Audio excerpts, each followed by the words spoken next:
ഭരണജ്ഞാനത്തെ വിശുദ്ധ അൽഫോൻസായുടെ വിശുദ്ധി നിറഞ്ഞ ജീവിതം തിരിച്ചറിഞ്ഞവരിൽ ഒരാളായിരുന്നു ഉർസുലാമ.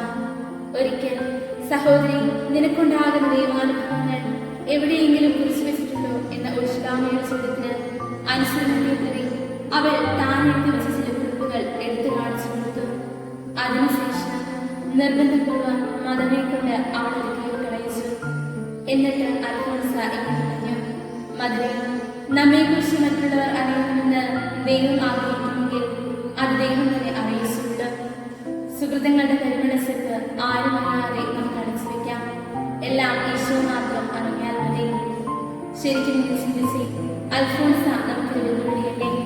താൻ ചെയ്യുന്നതും താൻ പറയുന്നതുമെല്ലാം ലോകം മുഴുവനെയും അറിയിക്കാൻ വെമ്പൽ കൊള്ളുന്നതും